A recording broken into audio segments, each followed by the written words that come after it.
Jembatan TV, Jembatan Hati.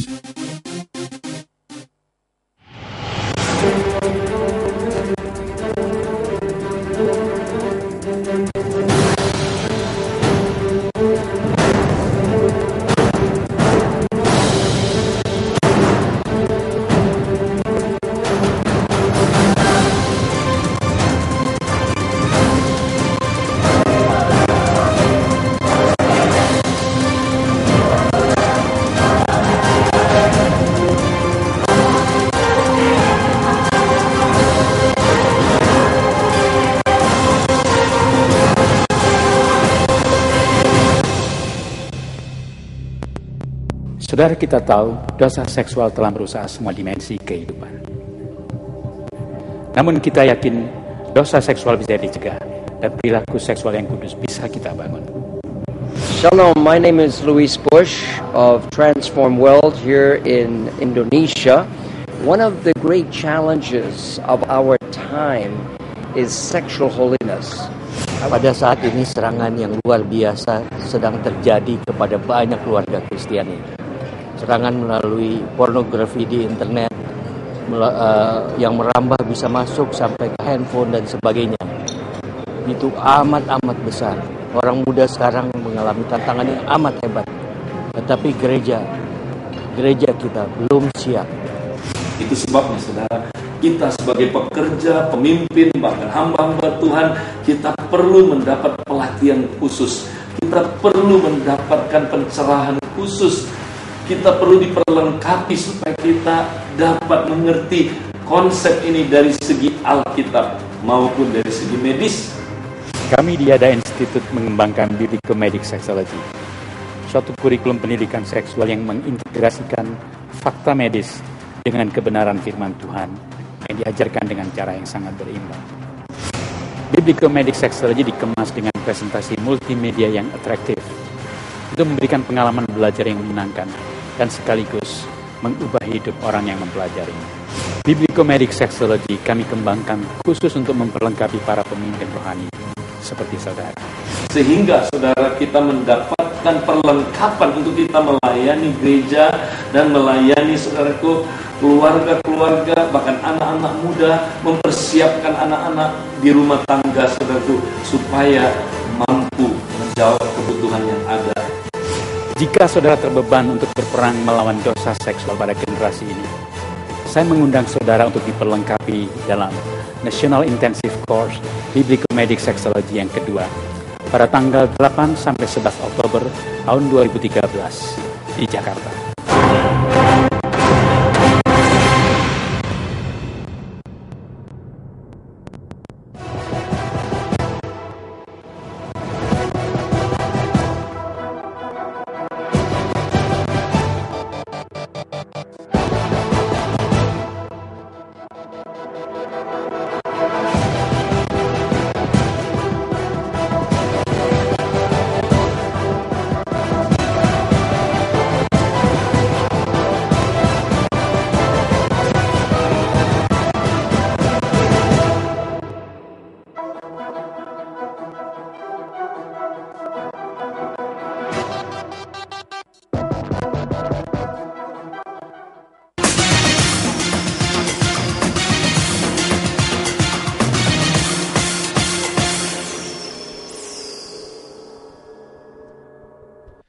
Sesuatu yang besar sudah terjadi, sedang terjadi, dan akan terus terjadi. Ya, selamat malam pemirsa setia New Life. Kita berjumpa lagi dalam acara yang pastinya akan merubahkan kehidupan Anda, New Life.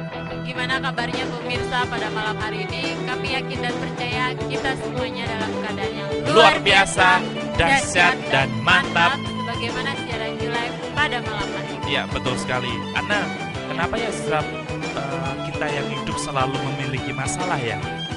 Kadang masalah yang kita jalanin baru aja selesai, datang lagi masalah yang lain. Atau yang satu belum selesai, yang lain sudah datang lagi. Kenapa bisa seperti itu ya? Kadang seseorang pun saat terkena masalah, kadang dia jadi down, kadang putus asa. Jadi galau. Ya benar. Kenapa bisa seperti itu? Nah, pemirsa yang di rumah, mungkin Anda sedang memiliki masalah dan Anda merasa sedang tidak semangat, Anda merasa galau. Kenapa bisa seperti itu? Bukan secara kebetulan Anda menyaksikan siaran New Life pada malam hari ini. Karena siaran New Life ini memang ada untuk kita Ya. semua. Karena itu jangan lewatkan Sedetik pun dari siaran New Life pada malam hari ini, karena kebahagiaan masa depan yang baik dan pengharapan selalu ada untuk kita semua. Ya, malam hari ini kami mengangkat tema kekuatan di tengah badai. Tapi sebelumnya kami memberikan info selama bulan Ramadan atau selama puasa, siaran New Life libur dan kita berjumpa lagi Tentunya di tanggal 16 Agustus Ya. bulan depan, di hari yang sama dan di jam yang sama, yaitu hari Jumat pukul pukul 11 malam, dan tetap di Batam TV. Ya, siaran ini kami kemas secara langsung dari Batam TV. Pemirsa yang sedang memiliki permasalahan, pemirsa bisa curhat, bisa sharing kepada kami, bisa tanya ke narasumber apapun yang sedang Anda alami. Mungkin tidak menemukan jalan keluar atau sedang memiliki kebingungan, pemirsa bisa SMS ke 0819 081 74 kali 1. Ya, atau pemirsa sedang memiliki permasalahan di dalam kehidupan Anda, baik masalah pekerjaan, kesehatan, atau masalah rumah tangga, atau Ya. apapun yang pemirsa rasa sudah tidak ada jalan keluarnya, pemirsa bisa curhat kepada kami dengan mengirimkan SMS di nomor yang sama di 0819 081 74 kali 1. Ya, kita sudah kedatangan narasumber yang luar biasa. Kita sapa langsung narasumber kita pada malam hari ini. Selamat malam Mbak Susilo. Selamat malam Hengki, selamat malam Ana, selamat malam Budita. Selamat malam Pak. Selamat malam pemirsa di rumah. Selamat malam Budita. Selamat malam Ana, selamat malam Hengki. Selamat malam. Selamat malam Pak Malam, Susilo. Bu. Dan terutama selamat malam juga untuk pemirsa yang ada di rumah yang pada malam hari ini dengan setia menyaksikan acara New Life. Senang sekali pada malam hari ini bisa berjumpa kembali dengan Anda sekalian. Ya. Ya. Gimana kabarnya? Tentu saja. saja luar biasa, dahsyat dan selalu mantap. Oh, makin Ya. kompak ya. Iya. Biasa kalau latihan bela diri kan harus kompak. Ya, malam hari ini kan dengan tema kekuatan Ya, di tengah betul. badai. Kenapa kok mengangkat tema ini? Ya. Yang jawab yang sering kena badai. Oh, Oh enggak. iya. Karena kena badai makin begini. Masuk angin maksudnya. Enggak, bercanda. Kita ngangkat tema ini karena badai yang terjadi dalam hidup ini selama kita hidup itu pasti ada masalah. aja. Iya. Kita memakai istilah badai, kenapa? Karena seringkali orang merasa bahwa masalahnya begitu besar, Ya. begitu menumpuk, makanya kita memakai istilah badai. Nah, waktu seseorang mengalami masalah, yang saya lihat di lapangan adalah banyak orang jadinya mengasihani diri sendiri. Ya. Iya. Orang mengalami masalah yang besar, dia nunggu, kok nggak ada yang peduli sama saya ya, kok nggak ada yang perhatiin saya ya, katanya sayang, tapi kenapa ini aku dibiarkan begini, ngalami masalah sendiri dan seakan-akan terpuruk seorang diri. Nah, makanya hari ini kita akan membahas topik yang sangat menarik menurut saya. Kenapa? Karena kita akan membahas bagaimana kita memperoleh kekuatan untuk menghadapi badai, bahkan di tengah-tengah badai pun kita bisa memperoleh kekuatan. Makanya waktu Anda menyaksikan acara ini mungkin Anda berkata bahwa saya sedang mengalami badai yang besar nih Pak dalam hidup saya. Tapi saya mau beritahu kepada saudara bahwa kekuatannya sudah ada di dalam hidup saudara. Mau tahu jawabannya? Saat lagi kita bahas. Nah, Ya. terus kenapa Pak saat badai masalah itu datang kebanyakan orang tidak semangat Pak, atau kehidupannya menjadi lesu dan istilahnya sekarang yang gaul jadi galau Pak? Oh ya. Kenapa, Nah, Pak, bisa kalau seperti saya ini sangat semangat. Beliau ini yang Yang suka galau. yang apa saya nggak tahu. Anda yang melanjutkan loh tadi. Kenapa? Ibu Dita. Iya, kenapa ya seseorang itu ketika menghadapi masalah akhirnya menjadi galau? Sebenarnya Ya. sih saya sangat percaya bahwa tidak ada seorang pun yang menyukai masalah sebenarnya. Betul. Ya, nggak Ya. ada orang yang aduh aku pengen masalah, ayo dong kasih masalah sebanyak-banyaknya gitu ke aku. Jadi memang secara normal memang ketika manusia menghadapi masalah, melihat suatu permasalahan di dalam kehidupannya, kadang rasa gentar itu ada gitu ya. Betul. Waduh, masalah segini banyaknya gitu ya.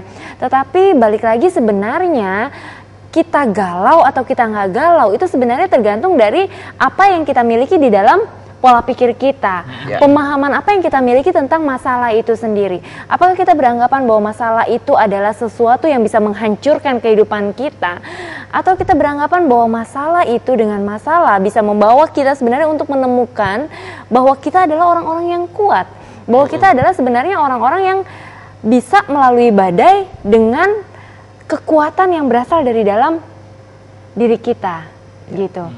Ataukah kita menganggap masalah ini sebagai sesuatu yang menghancurkan kita. Atau ada beberapa orang yang bahkan yang saya jumpai, ketika mereka menghadapi masalah, mereka sibuk mulai mencari-cari, mereka-reka, mencari jawaban atas apa sih sebenarnya yang menyebabkan masalah ini terjadi. Ada yang juga justru melihat, mencari-cari tentang masa lalunya seperti apa dan kenapa hal ini bisa terjadi dan menimpa dirinya. Mulai mencari kambing hitam, mulai mencari siapa ya sosok yang bisa disalahkan. Bahkan kadang-kadang kalau dia sudah lelah untuk menyalahkan lingkungan, menyalahkan diri sendiri, menyalahkan orang yang ada di dekatnya gitu ya, entah itu sahabat, entah itu pasangan hidup gitu. Kadang-kadang bahkan ketika semua ini sudah disalahkan, Tuhan pun bisa ikut jadi sosok yang bersalah juga atas masalah yang dihadapinya. Nah, tetapi apakah memang sebenarnya harus seperti itu? Nah, ini balik lagi dari apa yang kita pahami tentang masalah itu sendiri gitu. Bagaimana kita melihat masalah itu sendiri? Apabila kita beranggapan bahwa masalah ini ada untuk menghancurkan kita, maka kita akan cenderung untuk berpusat pada diri sendiri dan mencari-cari kesalahan itu. Seperti itu. Dan kalau seseorang hanya melihat kelemahan terus pada saat dia mengalami masalah, dia pasti akan mengalami tambah down. Kalau dia melihat masa lalunya, misalkan contoh masa lalu lebih baik daripada sekarang, lalu dia hanya melihat masalahnya terus, dia meratapi dirinya, mengasihani dirinya, itu pasti akan mengalami down terus itu. Dia tidak akan mengalami kebangkitan dalam hidupnya. Makanya saya katakan bahwa orang yang melihat masalahnya terlalu besar, tidak akan pernah bisa melihat Tuhan yang besar. Betul sekali. Saya ulang, orang yang melihat masalahnya terlalu besar tidak akan pernah bisa melihat Tuhan yang besar. Tapi orang yang melihat betapa besarnya Tuhan dalam hidupnya, tidak akan dia melihat masalah yang terlalu besar. Kenapa? Karena kalau dia melihat Tuhan itu besar, maha kuasa, maha dahsyat, dan mampu membuat segala sesuatunya, dia melihat Tuhan dengan benar dan Tuhan menyertai kehidupannya, maka waktu dia mengalami masalah, dia akan melihat, oh cuma masalah biasa. Kita punya Tuhan yang besar yang mampu membuat mujizat dan segala sesuatunya, sehingga dia tetap eksis, tetap semangat gitu. Contohnya ya, misalnya ini sebuah masalah. Kita anggap handphone ini sebagai sebuah masalah gitu ya. Apabila mata kita fokus tertuju pada handphone ini, maka tanpa kita sadari, handphone ini tambah lama, tambah kelihatan semakin besar. Karena apa? Fokus pandangan kita tertuju pada handphone ini. Semakin mendekat, semakin besar, dan bahkan bisa menutupi seluruh pandangan kita gitu. Nah, ketika ini menutupi seluruh pandangan kita, akhirnya seperti yang tadi Pak Susilo katakan, kita tidak lagi bisa melihat keindahan Tuhan. Kita tidak lagi bisa melihat betapa baiknya Tuhan. Kita tidak lagi bisa melihat bahwa pertolongan Tuhan sebenarnya sudah disediakan di sekeliling kita. Karena apa? Karena mata kita terfokus pada masalah. Padahal sebenarnya kalau masalah ini, handphone ini misalnya sebagai masalah, kita taruh di samping, kita bisa melihat betapa indahnya dunia ini. Betapa banyaknya hal-hal baik yang sebenarnya sudah Tuhan sediakan untuk kita bisa nikmati. Bahkan kadang-kala hal-hal yang bukan masalah bisa menjadi masalah. Jadi fokus gitu. Contoh, contohnya misalkan saya punya keinginan jalan-jalan ke Amerika. Itu kan bukan sesuatu yang urgent gitu ya. Tapi karena saya fokus pada keinginan saya ini, saya pingin ke Amerika dan tidak terpenuhi, ini bisa jadi masalah. Saya bisa merasa putus asa, saya bisa merasa down, saya bisa menyalahkan Tuhan. Tuhan, apakah Engkau mengasihiku? Kok aku ingin ke Amerika saja tidak dikasih? Padahal itu bukan suatu masalah sebenarnya kan? Makanya fokus kita kemana itu akan sangat menentukan kita dalam menghadapi masalah. Dan akan menentukan bagaimana reaksi kita kemudian. Betul sekali. Kalau kita fokusnya pada masalah, pada keinginan, kita nggak usah bicara masalah. Kita fokus pada keinginan kita saja, akan muncul masalah. Hidup yang berfokus pada diri sendiri saja akan muncul masalah. Contoh yang lain dalam rumah tangga. Saya menginginkan istri yang kalau bangun pagi, saya bangun pagi sudah ada teh, sudah ada kue, dan segala macam. Saya pinginkan istri yang setiap hari cuci baju. Saya pingin istri yang begini. Saya hanya fokus pada keinginan saya saja. Saya hanya fokus pada, saya pinginnya istri itu kalau saya malam dipijitin dan segala macam gitu ya. Ingin terus dimengerti, dimengerti. Apa yang menjadi kebutuhan kita, apa yang menjadi keinginan kita, pinginnya istri seperti itu. Betul. Gitu. Kelihatannya kalau mau di logika kan agak wajar gitu kan ya. Tapi kalau saya fokus pada keinginan saya terus, akhirnya saya menuntut istri saya untuk melakukan seperti gitu, akan muncul masalah. Dan waktu istri saya tidak bisa memenuhinya dan sempurna, saya mulai menyalah-nyalahkan. Waktu mulai menyalah-nyalahkan, terjadilah mulai pertempuran demi pertempuran. Ya, sebelum pertanyaan kami ingatkan lagi buat pemirsa yang sedang memiliki masalah dan mungkin merasa galau atau tidak memiliki semangat hidup, pemirsa bisa curhat, bisa tanya ke narasumber kita pada malam hari ini dengan mengirimkan SMS di 0819 081 74 kali 1. Nah, saat badai ada gitu, apa yang harus kita lakukan supaya kita memiliki kekuatan di dalam menghadapi badai kehidupan tersebut? Oke. Yang paling penting pada saat kita mengalami badai, kita tidak berfokus pada kesalahan-kesalahan yang sudah terjadi. Fokus pada masa lalu, kalau dulu saya sudah melakukan kesalahan, lalu meratapi nasib, menyesal. Karena ada badai itu kan bisa beberapa penyebab. Mungkin yang pertama karena kesalahan kita sendiri. Karena kesalahan kita menyesal. Atau mungkin bukan karena kesalahan kita, karena faktor lingkungan kita. Misalkan tiba-tiba terjadi banjir, terjadi bencana alam, dan kita berada di dalamnya, kita kena badai istilahnya kan, kena masalah. Rumah roboh seperti teman-teman kita yang sedang di Aceh gitu kan. Itu kan tidak ada yang minta rumah roboh. Tidak ada yang minta gempa bumi, tapi tiba-tiba saja terjadi. Nah, waktu kita menyesali terus kenapa ini harus terjadi, kita tidak akan pernah melihat jalan keluar. Kalau kita mau menghadapi masalah, kita mau menyelesaikan masalah, yang pertama sadar dulu, oke, itu semua sudah terjadi. Saatnya kita melihat masalah ini disebabkan karena apa. Misalkan, contoh, kalau yang tadi kan peristiwa alam kan, ya kita nggak bisa meneliti penyebabnya gitu kan ya. Ya mungkin karena kesalahan sekitar, itu kesalahan korporat lah, kesalahan bersama. Kita nggak usah bahas itu. Saya ambil contoh, masalah yang saya hadapi misalkan karena kesalahan saya adalah saya terlilit utang. Bagaimana cara saya menyelesaikan masalah saya yang terlilit utang? Itu yang harus saya pikirkan, bukan begini. Aduh mati aku, kok goblok sekali dulu aku kok berutang gini ya. Menyesal terus. Kenapa dulu keinginanku tuh terlalu tinggi, masa untuk jalan-jalan ke Amerika aja saya sampai ngutang dan segala macam. Kalau menyesali nggak akan menyelesaikan. Tapi saya fokus. Oh, utang saya sekian, penghasilan saya sekian. Oh, saya masih bisa nyicil sekian, misalkan gitu. Oh, saya harus kencangkan ikat pinggang, harus menguasai keinginan, pengen jalan-jalan harus dibuang, pengen makan-makan yang enak-enak harus dibuang, makan yang sehat yang penting kan. Cukupkan diri dengan apa yang ada. Oke. Kemudian saya berpikir lagi bagaimana cara meningkatkan kapasitas, meningkatkan income saya. Lalu saya berpikir lagi banyak hal yang kita bisa pikirkan dan bisa kita lakukan waktu kita melihat masalah itu dengan benar. Oh, saya harus membuat pembukuan dengan benar dan segala macam. Tapi terlepas dari itu semua, yang harus menjadi dasar adalah kita harus percaya bahwa Tuhan menyertai kita. Tuhan memberikan kekuatan kepada kita. Tuhan memberikan kemampuan kepada kita. Waktu kita tidak berpegangan pada Tuhan, tidak berserah sama Tuhan, maka kita akan mengalami problem. Kita akan stres menghadapi dan kekuatan kita sendiri. Tuhanlah yang bisa menghibur kita, hati kita, hidup kita. Mulai dianalisa penyebabnya, lalu satu persatu mulai diselesaikan. Kalau misalnya ada asumsi seperti ini, misalnya badai masalah itu datang karena misalnya kita gak punya uang, terus berpikir seandainya punya uang banyak, semua masalah sepertinya bisa dibereskan kan, semua urusan bisa lebih mudah. Nah, bagaimana menurut Bapak dengan asumsi kalau ada harta kita bisa menyelesaikan semua masalah itu? Buktinya gak bisa. Contoh, kamu punya harta 5 triliun pun, begitu ada sakit, maaf misalkan sakit kanker, sakit apa, harta gak bisa menjawab apa-apa. Tapi seenggaknya bisa dibawa ke pengobatan yang luar negeri. Oke, tapi apakah bisa menyembuhkan? Belum tentu juga. Belum tentu juga. Makanya saya bilang, di atas semua penyelesaian masalah, fokus kita harus ke Tuhan. Kalau fokus kita tidak ke Tuhan, kita akan mengalami problem di sana. Makanya kadang kita kan mengalami masalah, fokus kita kepada teman-teman. Oh, teman ini bisa nolong. Oh, teman ini bisa bantu saya. Oh, teman ini bisa bantu saya. Enggak boleh. Fokus kita ke Tuhan, berdiri tegap, mulai dilihat. Mulai hadapi permasalahan satu persatu. Dan walaupun itu kelihatannya tidak masuk di akal, percayalah Tuhan masih buat mujizat. Contoh, orang yang sedang mengalami sakit, misalkan dokter sudah berkata umurnya pendek, terus mau ngapain kita? Ya sudahlah, matilah akulah.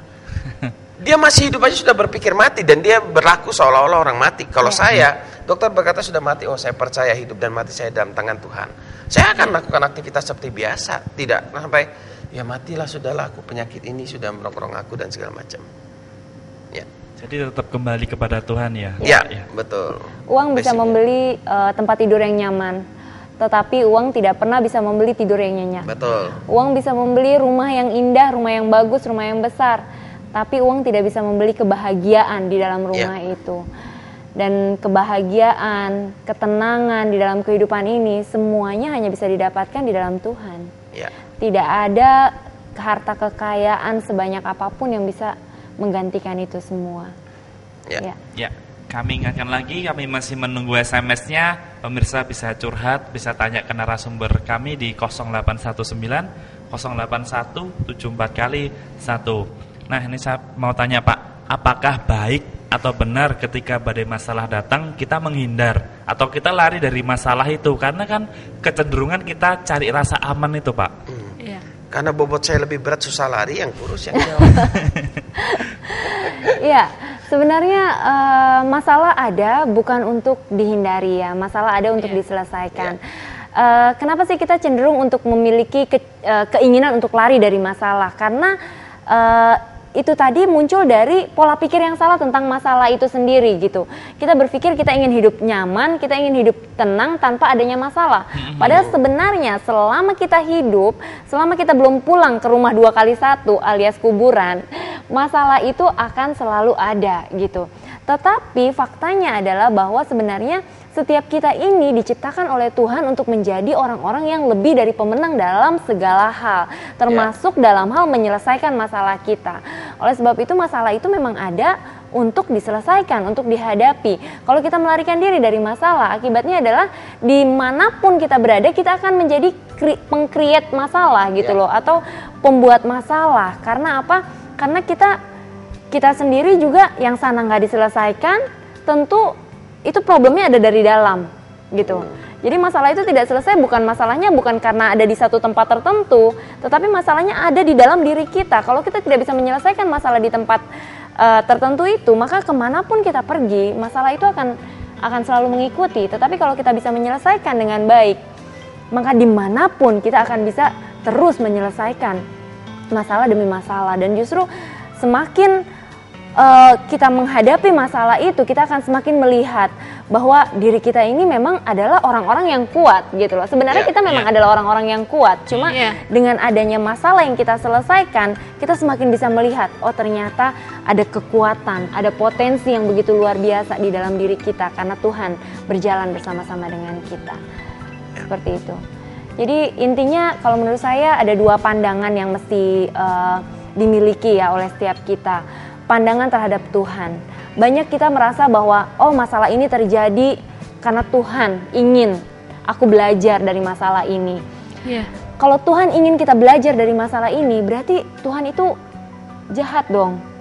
Sampai ada berpikir bahwa masalah membuat kita kuat. Kuat, iya. Ada orang yang berpikir seperti itu. Tetapi apakah Tuhan setega itu? Apakah Tuhan sejahat itu? Tuhan adalah seperti Bapak.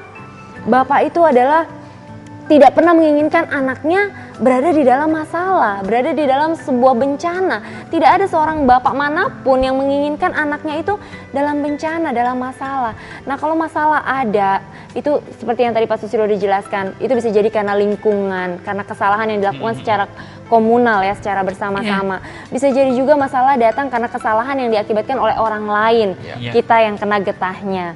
Ada juga masalah yang memang secara jujur harus kita akui itu disebabkan oleh diri kita sendiri, oleh keputusan-keputusan salah yang kita ambil mungkin di masa lalu, yang akibatnya harus kita rasakan di hari ini. Jadi masalah datang karena berbagai macam hal, tetapi intinya adalah bahwa Tuhan tidak pernah merancangkan masalah terjadi dalam kehidupan kita. Faktanya adalah bahwa Tuhan adalah sumber jawaban. Tuhan adalah sumber kekuatan dalam kita mengatasi masalah. Yang kedua, pandangan yang benar yang harus kita miliki adalah kita harus memiliki pemandangan yang benar tentang diri kita sendiri. Setiap kita diciptakan oleh Tuhan dengan potensi yang ada untuk menyelesaikan masalah. Jadi satu, Tuhan tidak pernah merancangkan masalah, justru Tuhan adalah perancang masa depan yang baik, masa depan yang penuh dengan harapan. Dan yang kedua, kita adalah pribadi yang kuat karena Tuhan berjalan bersama dengan kita. Dan kenapa saya katakan masalah tidak pernah menjadikan kita kuat? Ya. Karena kalau masalah membuat kita menjadi kuat, gampang. Berarti Budita akan berdoa, Cari Tuhan masalah tambahkan aja ya. masalah. Kita cari Ya masalah kan? aja ya biar kuat. Ya, cari masalah terus aja biar kuat. Kan tidak seperti gitu. Ya. Makanya masalah tidak pernah bisa menjadikan kita kuat. Ya, betul. Jadi jangan berpikir bahwa oh ini aku sedang latihan menghadapi masalah. Enggak. Justru masalah itu membuktikan bahwa kita adalah orang yang kuat. Ya. Justru karena kita orang yang kuatlah, maka kita sanggup menghadapi semua masalah. masalah. Ya. Sama seperti rapot yang diterima oleh anak-anak. Bukan karena dia naik kelas, maka dia anak yang pintar. Bukan. Iya. Justru karena dia anak yang pintar, maka dia bisa naik kelas. Dia bisa Ya. menyelesaikan ujiannya. Ya. Jadi siapa sejatinya dia, itu pasti akan buahnya akan mengikuti seperti itu. Kalau misalnya anak tersebut nggak naik kelas, apa masih bisa dikatakan anak tersebut pintar? Iya. Ya. Iya, tetap dia adalah anak yang pintar ya. Karena apa? Dia pintar atau tidak pintar sebenarnya bukan ditentukan dari rapot itu, bukan. Tetapi kan dari sejatinya dia bahwa dia adalah ciptaan Tuhan. Tuhan tidak pernah menciptakan produk yang gagal. Tuhan tidak pernah menciptakan orang-orang yang dalam tanda kutip orang-orang yang mungkin dikatakan orang kebanyakan sebagai orang yang mungkin tidak pintar gitu ya. Tuhan tidak pernah menciptakan produk yang gagal seperti itu. Thomas Alva Edison bahkan dia dicatat bahwa dia tidak naik kelas beberapa kali di sekolahnya, tetapi ternyata beberapa tahun setelahnya itu sejarah membuktikan bahwa dia adalah seorang pencipta yang luar biasa, dia seorang penemu yang luar biasa. Jadi laporan akademis itu tidak bisa membuat kita untuk kemudian menjadi hakim dari anak itu, seperti itu. Ya, kalau misalkan saya hobinya pelajaran bahasa Inggris misalkan, atau contoh anak saya tuh hobi banget robot. Ya. Robot, dia bikin konstruksi bangun-bangun lah, dia suka. Lalu di ujian diajarin bahasa Jawa misalkan gitu kan ya. Mata pelajaran bahasa Jawa anak saya nggak lulus, bagi saya nggak apa-apa. Kenapa? Karena saya lihat, oh dia sukanya robot kok, gitu kan ya. Ya sudah, biarkan dia fokus di robot. Dia tidak harus menguasai semua. Orang pintar atau bodoh bukan tergantung dari dia bisa menguasai semua bidang ilmu. Kalau tanya saya misalkan tentang pelajaran kimia, saya nggak bisa sekarang, gitu kan ya. Kenapa? Ya kalau misalnya dibilang saya bodoh di dalam kimia, ya mungkin, gitu kan ya. Tapi kalau dikatakan bodoh dalam hal lain, belum tentu. Jadi bodohnya itu relatif lah maksudnya. Nggak bisa kita langsung judge orang, kamu ini bodoh, memang nggak bisa. Karena setiap orang kan punya spesifikasi masing-masing ya. Ada tempatnya masing-masing. Dan setiap orang juga ada destiny-nya masing-masing. Makanya setiap kita tidak ada yang diciptakan seragam. Setiap kita berbeda dengan keunikan masing-masing, dengan kelebihan masing-masing. Seperti itu. Ya. Kami mau ingatkan kembali buat pemirsa, mungkin pada malam hari ini Anda memiliki permasalahan apapun di dalam kehidupan Anda, baik itu masalah pekerjaan, kesehatan, rumah tangga, atau apapun yang Anda rasa Anda tidak menemukan jalan keluarnya, bukan secara kebetulan Anda menyaksikan siaran Nyulai pada malam hari ini, karena setiap masalah pasti ada jalan keluarnya. Anda bisa kirimkan SMS kepada kami di 0819 081 74 kali 1. Ya, nah ini kadang orang suka bertanya kenapa sih di dalam kehidupan kita kok kita bisa memiliki permasalahan gitu. Nah, menurut Bapak bagaimana? Kenapa di dalam kehidupan itu pasti ada masalah? Oh, Bu, kenapa kita masih hidup selalu mengalami masalah? Iya, karena itu balik lagi ya, masalah itu memang bisa terjadi karena berbagai macam faktor, berbagai macam sebab. Masalah bisa terjadi karena kesalahan yang dilakukan oleh orang lain secara bersama-sama, secara kolektif yang di luar batas kemampuan kita untuk mengontrolnya gitu. Misalnya entah di belahan bumi bagian mana ada orang-orang yang melakukan pembabatan hutan secara komunal. Kita nggak punya power untuk mengendalikan apa yang dia lakukan gitu. Nah, sebenarnya akibat dari penggundulan hutan secara liar itu mengakibatkan ketidakseimbangan dari iklim, dari alam. Akibatnya adalah bencana alam misalnya seperti itu. Nah, kondisi itu di luar kemampuan kita. Ada lagi hal-hal tertentu yang masalah tertentu yang disebabkan oleh orang lain. Orang lain ini juga bisa jadi di luar kendali kita ya. Misalnya orang tua yang berbuat kesalahan karena kita dilahirkan dari orang tua tersebut, orang tua yang mungkin mengandung kita dalam kesalahan misalnya seperti itu ya, kemudian kita dilahirkan dalam kondisi seperti itu, akhirnya kita mungkin yang mesti menanggung akibatnya. Atau ada hal-hal juga yang mungkin kesalahan kita dalam mengambil keputusan karena diakibatkan karena ketidaktahuan kita pada saat kita mengambil keputusan itu. Jadi masalah itu sendiri disebabkan karena berbagai macam faktor, dan selama kita hidup memang masalah itu pasti masih akan terus terjadi, karena dunia ini kan juga bukan dunia yang statis ya, tetapi dunia yang dinamis, di mana begitu banyak pergerakan-pergerakan yang di luar kontrol kita gitu. Jadi ya memang masalah ini selalu ada seperti itu. Makanya waktu kita mengalami masalah, bersyukur aja nah. Ya. Kenapa bersyukur? Yang pertama, tandanya bahwa kita masih hidup. Betul. Ya kan? Karena orang yang sudah beristirahat untuk selama-lamanya tidak lagi ketemu masalah. Ya, kelihatannya begitu, Bu. Padahal tapi justru itu masalah yang paling penting yang kita harus masalah renungkan. apa tuh, Pak? Setelah kita meninggal, kita kemana gitu kan ya? Ke kanan apa ke kiri? Ya, ke surga atau ke neraka. Kan gitu saja pilihannya kan, ya kan? Iya. Makanya kita, banyak orang berpikir cuman gini, hidup cuman sekedar hidup. Ya. Tapi sebenarnya menurut saya hidup itu bukan sekedar hidup. Betul. Hidup itu memberi arti. Kenapa? Ya. Karena arti dalam hidup kita ini mempengaruhi apa yang akan terjadi setelah nantinya. kita meninggal. Ya. Apa yang kita percayai mempengaruhi apa yang akan terjadi setelah kita meninggal. Betul. Makanya waktu kita ngalami masalah, bersyukur tandanya kita masih hidup. Ya. Yang kedua, bersyukur tandanya kita diberikan kesempatan untuk menang atas masalah, ya kan? Karena kita adalah pemenang, kita pasti bisa menang mengatasi masalah. Kenapa kita pasti bisa menang? Karena Tuhan yang menjadikan kita pemenang, Tuhan yang memberikan kita kekuatan untuk menjadi pemenang. Jadi bersyukurlah pada saat kita mengalami masalah, akhirnya kita bisa melihat, oh ternyata saya mampu kok menghadapi itu semua.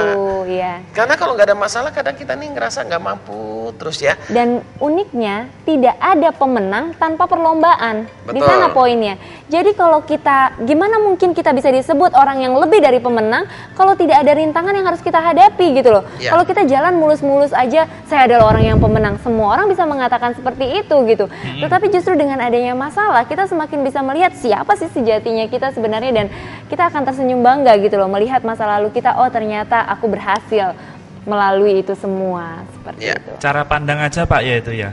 Iya. Terhadap masalah gitu ya. Bukan hanya cara pandang, tapi apa yang dipercayai. Kita percayai. Itu yang lebih penting. Tapi kalau melihat faktanya, orang-orang yang sedang memiliki masalah kadang berpikir, wah kayaknya nggak ada pengharapan lagi nih, kayaknya masa depanku suram, kayaknya masalah ini nggak bisa terselesaikan gitu. Nah sekarang menjadi pertanyaan yang paling penting yang menjadi tema kita adalah bagaimana kita mendapatkan kekuatan di tengah masalah.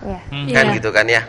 Kalau kita melihat masa depan suram dan segala macam, itu semua orang banyak berpandangan seperti itu. Tapi bagaimana kita mendapatkan kekuatan di tengah masalah, itu message terpenting kita saat ini.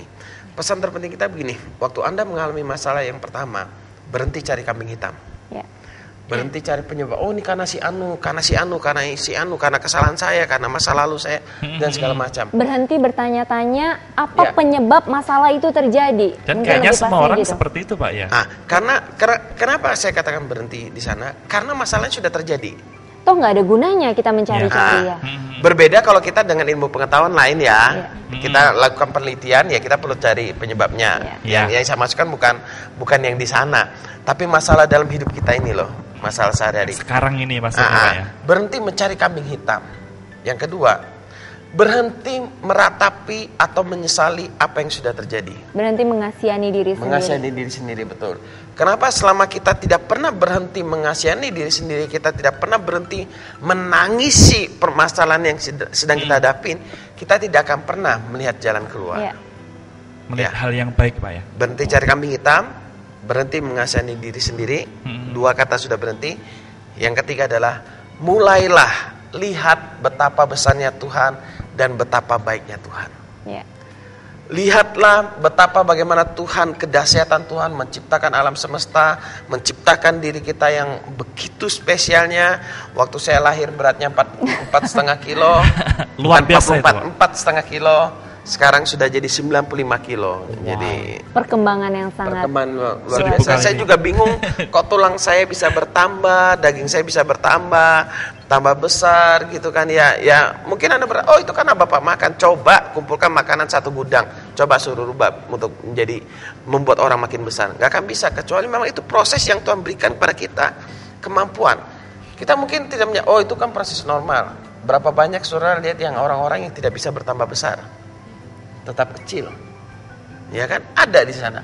Nah, kadang kita tidak mensyukuri di sana dan kita tidak bisa melihat betapa baiknya Tuhan dalam hidup kita.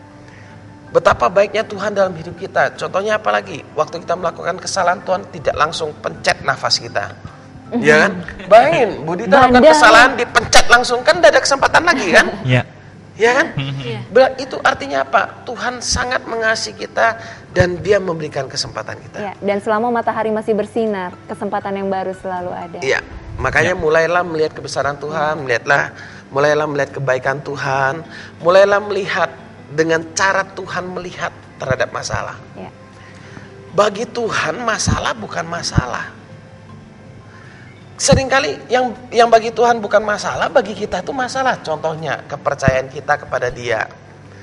Bagi Tuhan itu masalah penting. Apakah kita percaya sama Dia atau tidak, kan gitu ya. Itu menjadi masalah penting. Tapi bagi kita itu mah nggak pengaruh gitu kan. Seakan-akan kan gitu. Nah, ini dia yang tidak ketemu. Kalau kita melihat masalah dengan cara kita memandang, kita tidak akan pernah bisa melihat kemampuan untuk menyelesaikan masalah itu. Kita akan melihat masalah itu menjadi semakin besar.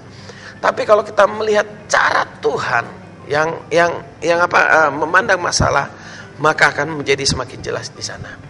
Kemudian mulailah bertindak dengan benar, memberikan reaksi yang benar dalam hidup ini. Ya.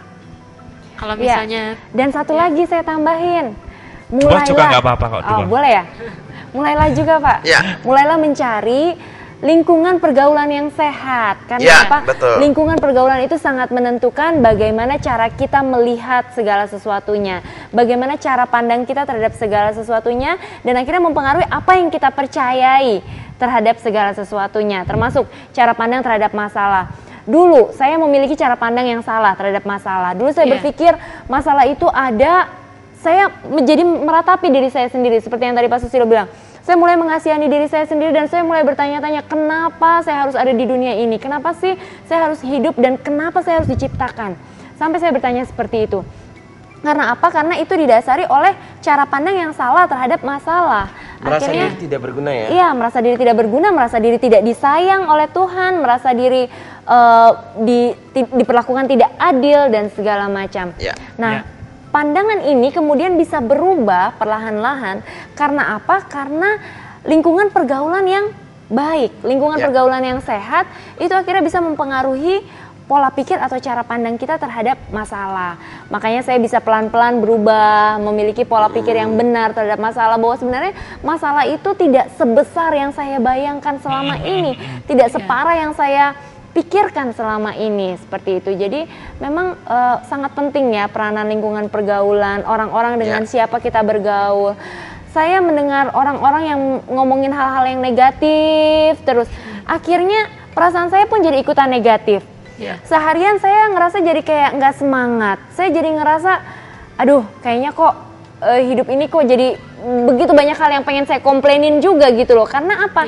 Saya mendengar orang baru saja komplain terus sama saya, tanpa saya sadari itu mempengaruhi cara saya berpikir, cara saya bertindak, mempengaruhi perasaan saya, seperti itu. Tapi coba kalau dari pagi atau saya bertemu dengan orang-orang yang penuh semangat, orang yang punya motivasi hidup, orang yang memiliki cara pandang yang benar terhadap Tuhan, orang yang memiliki cara pandang yang benar terhadap diri sendiri, akhirnya tanpa saya sadari, pribadi saya pun jadi terbangun, kepercayaan saya pun jadi terbangun, pola pikir saya pun jadi terbangun, seperti itu. Jadi lingkungan dengan siapa kita bergaul itu sangat menentukan. Karena lingkungan itu input, jadi proses baru output. Gitu. Nah ini masalahnya kalau misalnya kita memiliki masalah, tapi lingkungan tidak ada yang mendukung, memberi support kayak gitu, nah gimana itu? Bukan satu kebetulan Anda nyaksikan acara ini kan? Bisa curhat, bisa telepon gitu biar lebih enak. Iya, karena memang New Life ada untuk Anda sekalian. Karena terus terang dulu juga saya mengalami hal yang sama ya. Dulu saya bingung, saya ngadepin masalah, saya bingung saya mesti kemana, saya harus bagaimana, saya harus bertindak seperti apa. Tetapi saya bersyukur saya ditolong. Saya ditolong oleh New Life, saya boleh mengalami perubahan hidup, saya boleh mengalami perubahan cara melihat, cara berpikir, perubahan dalam segala sesuatunya, dan itu saya dapatkan secara gratis, secara cuma-cuma. Dan makanya New Life ada juga untuk memberikan bantuan yang sama secara gratis, secara cuma-cuma. Dan rahasia pasti dijamin. Ya, kita break sejenak sebelum lanjut. Kami masih menunggu SMS-nya di 0819 081 74 kali 1. Kita saksikan pesan perubahan yang sesaat ini. Ya, tetaplah bersama kami pemirsa dan jangan pergi kemana-mana.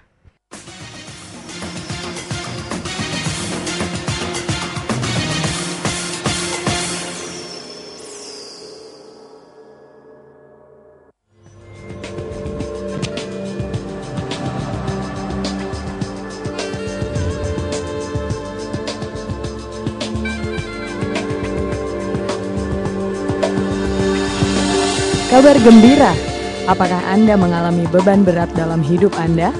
Ingin mengalami perubahan hidup? Dapatkan jawabannya dalam buku terbaru, Kabar Baik yang Merubah Hidup Anda, yang ditulis oleh Bapak Susilo Susanto. Rahasia perubahan hidup Bapak Susilo dan orang-orang yang bersamanya dapat dibaca dalam buku ini. Dapatkan bukunya di alamat berikut ini.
Perubahan hidup, itulah yang diharapkan oleh banyak orang. Mereka menginginkan kebahagiaan, mereka menginginkan kesuksesan, mereka menginginkan hidup yang berkecukupan. Tapi banyak orang tidak menemukan rahasia dari sebuah perubahan hidup. Bertahun-tahun saya melayani orang-orang untuk mengalami perubahan hidup, dan akhirnya saya menemukan sebuah rahasia dari sebuah perubahan hidup, yaitu kabar baik. Oleh karena itu, bagi Anda yang merindukan sebuah perubahan, Anda yang merindukan sebuah pembaharuan hidup, pemulihan hidup, Anda bisa membacanya dalam buku yang sudah saya tulis yang berjudul Kabar Baik yang Merubah Kehidupan Anda.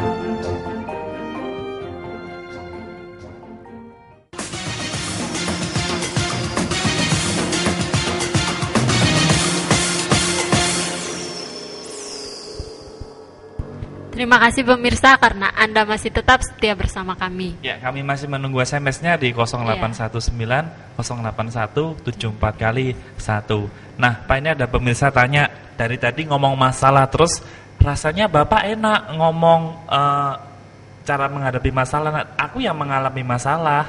Bapak kan enak ngomong aja. Nah, itu gimana, Pak?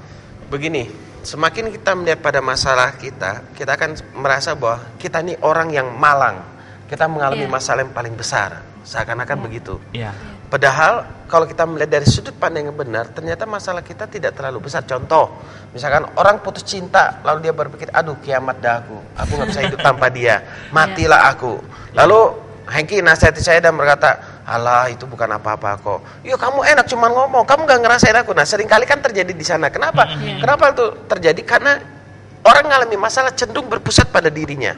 Makanya hari ini untuk memperoleh kekuatan dalam tengah masalah, saudara tidak boleh berpusat pada diri saudara, tapi harus berpusat pada Tuhan, bahwa Tuhan mampu menyelesaikan semua. Dan mujizat masih terjadi sampai sekarang.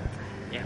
Kita ke SMS yang sudah masuk dari 2869. Bagaimana cara melupakan bekas suami yang telah menceraikan saya? Karena sebenarnya saya tidak ikhlas dicerai, mesti dia sudah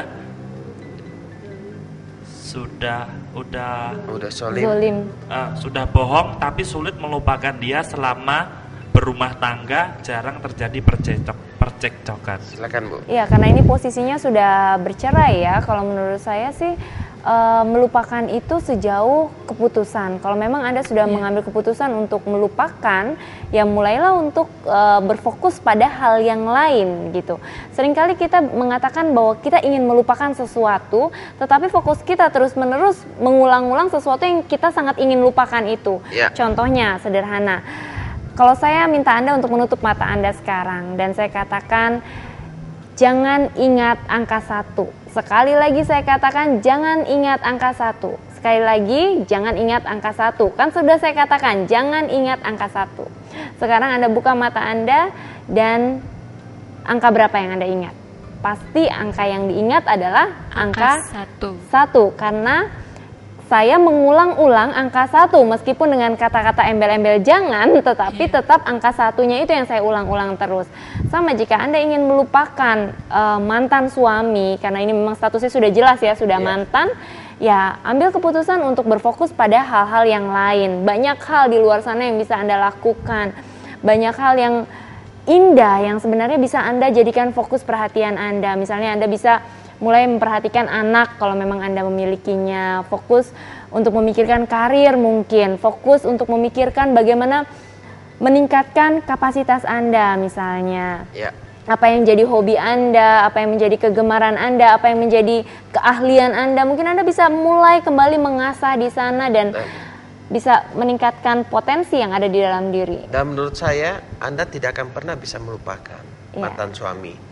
Bagaimana mungkin Anda bisa melupakan mantan suami? Berarti Anda dulu nikahnya gimana kan? Karena bagaimanapun itu adalah sejarah hidup kita. Jadi nggak usah berjuang untuk melupakan.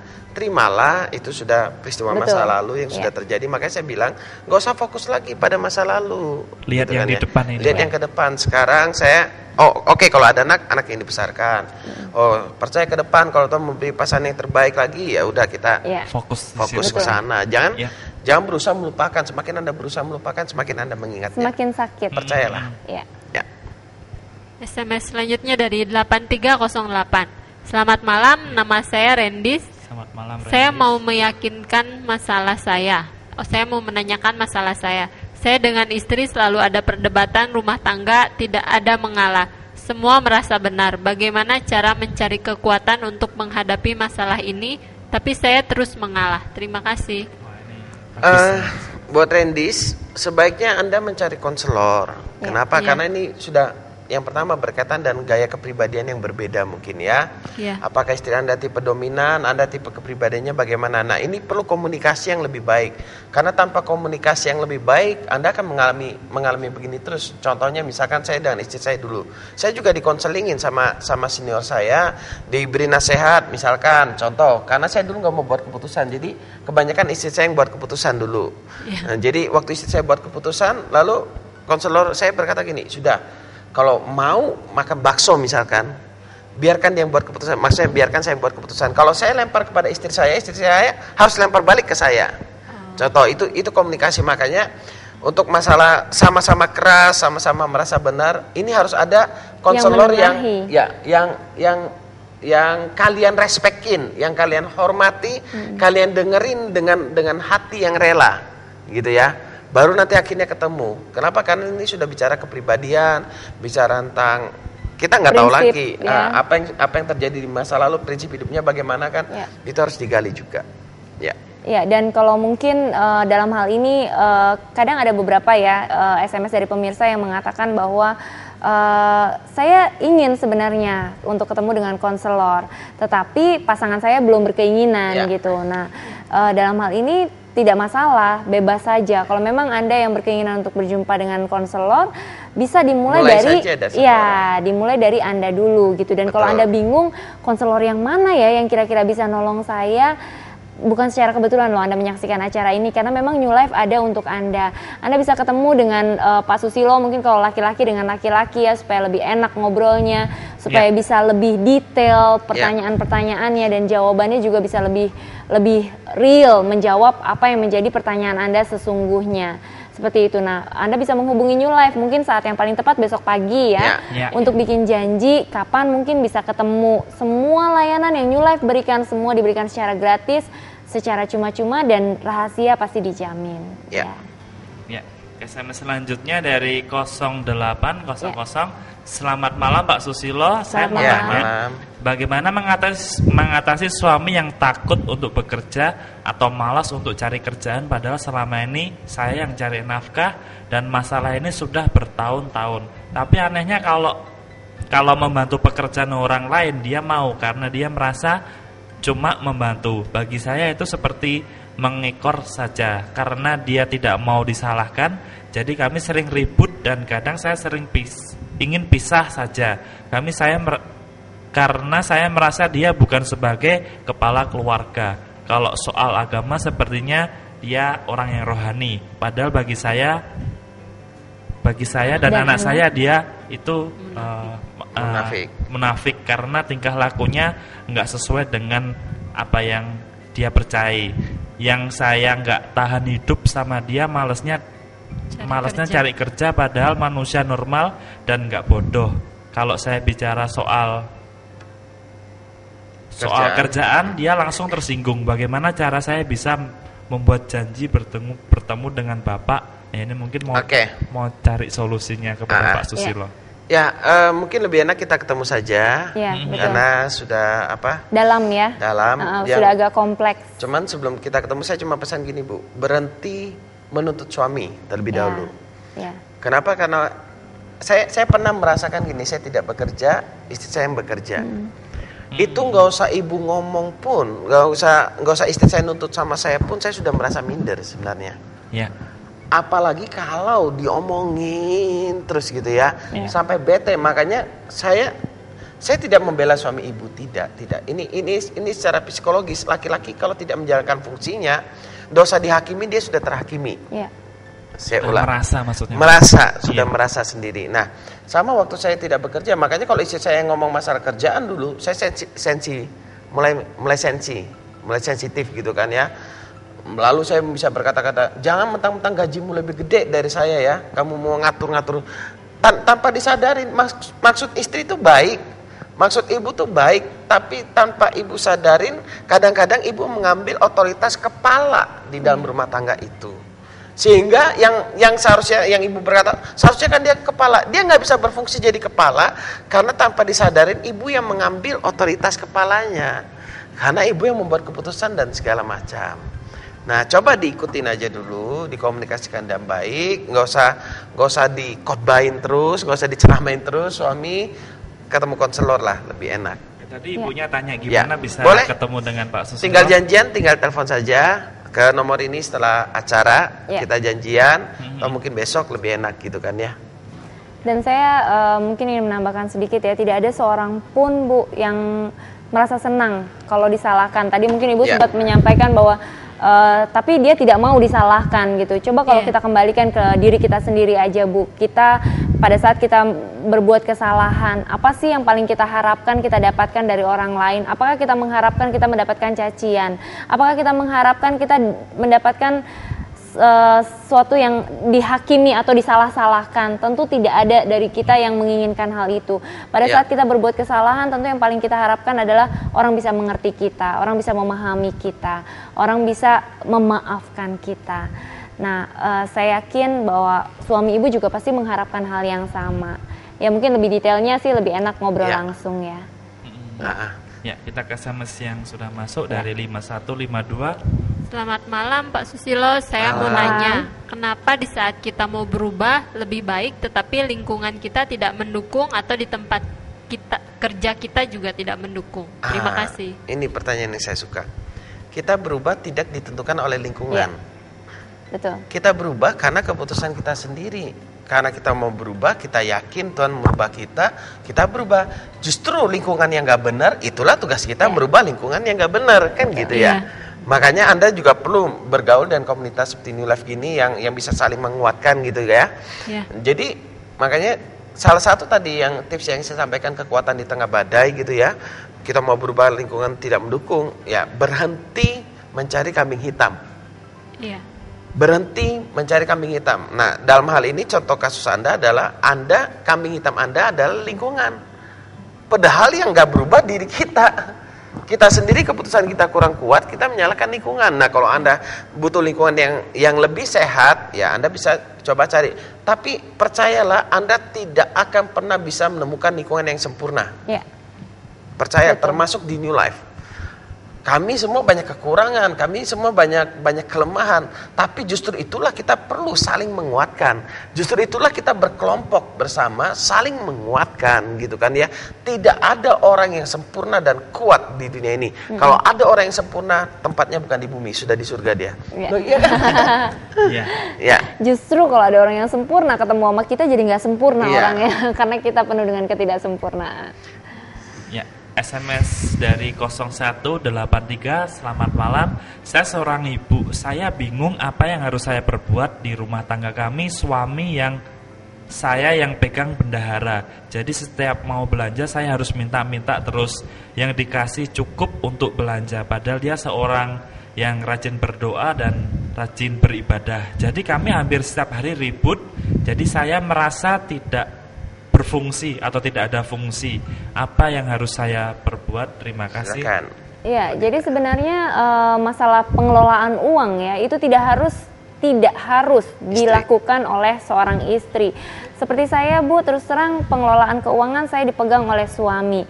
Tetapi itu bukan berarti bahwa saya jadi tidak berfungsi dong sebagai seorang istri, bukan gitu. Saya bisa melakukan, istri ini kan sebenarnya penolong dari suami. Suami kepala keluarga, istri adalah penolong dari kepala gitu.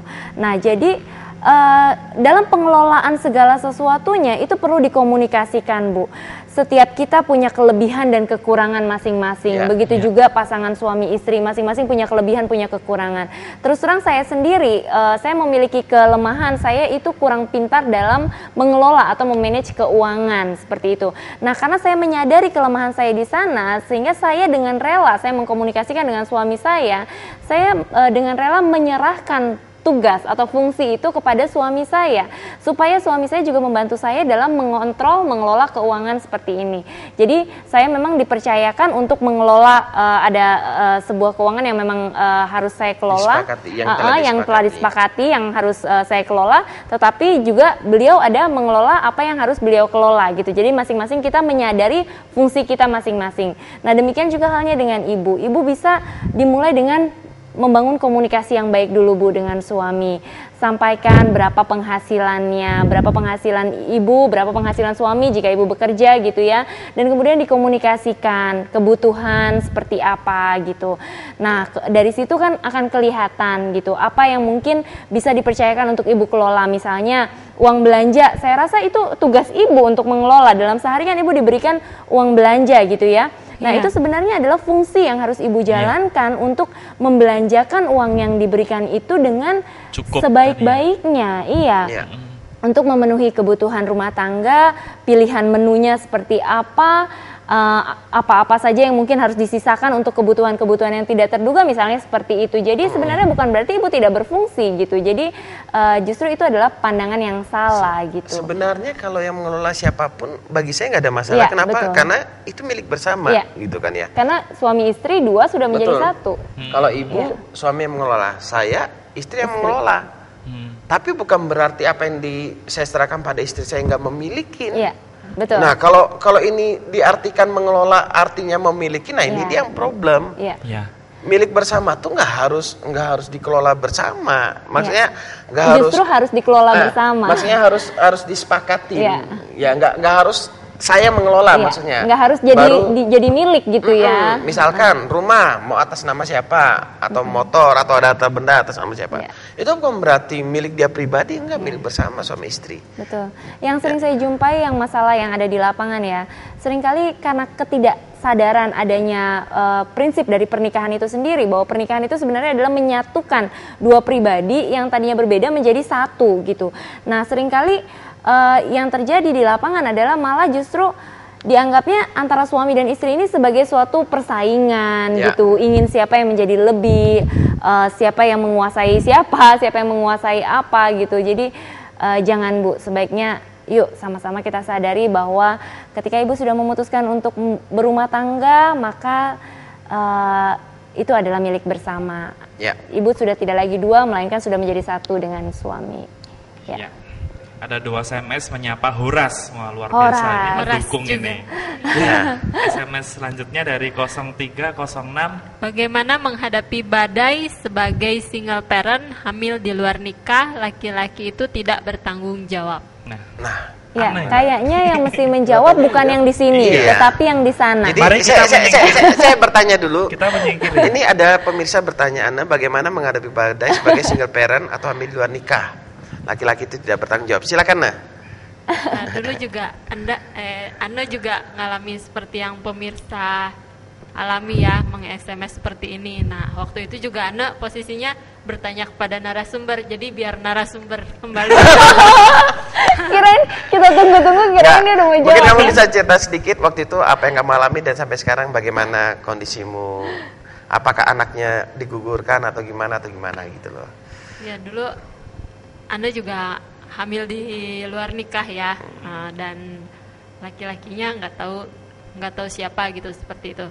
Dan waktu itu kondisi ya minder lah, down seperti itu, sempat putus asa juga kan, lingkungan juga kan malu sama lingkungan gitu, tidak ada yang mendukung seperti itu, dan mau menggugurkan anak tapi tidak berhasil.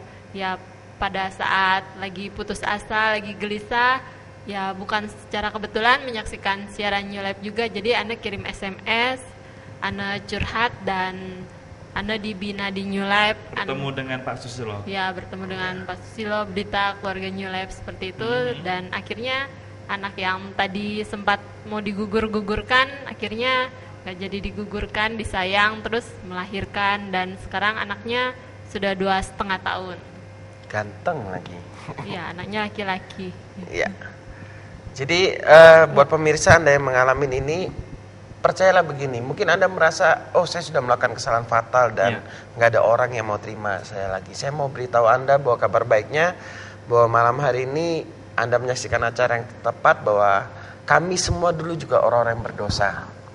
Dan kami tidak akan pernah menghakimi Anda, kami akan menerima Anda apa adanya. Yang paling penting kalau Anda mau dibina saja, mau hidup sederhana, mau bertobat sungguh-sungguh, kita terbuka sekali buat Anda. Bisa ke New Life ya? Bisa kontak, kita janjian, kita lihat apa yang menjadi kebutuhan Anda.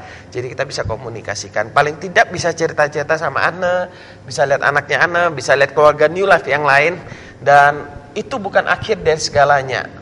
Waktu Anda melakukan kesalahan, Anda sedang dalam kondisi hamil mungkin sekarang, itu bukan akhir dari segalanya. Itu awal hidup yang indah seperti Anda bisa menjadi kisah nyata dan memberikan inspirasi. Di New Life malah bisa melihat kesaksian yang luar biasa Pak ya? Banyak kesaksiannya. Ya, tapi sayang Pak, waktu juga memisahkan Pak. Di penghujung acara ini ada yang mau disampaikan buat pemirsa yang di rumah? Ya, kalau kita berfokus pada masalah, maka kita akan mengalami kegalauan, kita akan mengalami kegelisahan, dan hidup kita akan menjadi tidak tenang. Tapi ketika kita berfokus pada Tuhan, betapa baiknya Dia, betapa hebatnya Dia, betapa kuatnya Dia, dan betapa besar kasih sayang Dia, maka kita akan melihat masalah kita itu sebenarnya tidak ada apa-apanya.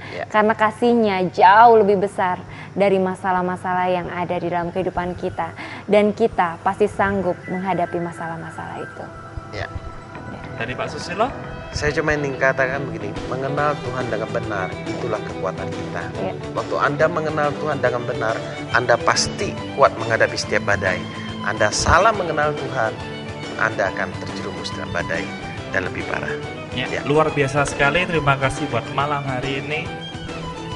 Kami juga mengucapkan terima kasih banyak pada pemirsa yang telah setia menyaksikan siaran New Life ini dari awal hingga akhir, dan kami mohon maaf karena tidak semua SMS yang masuk pada kami bacakan semua berhubung keterbatasan waktu.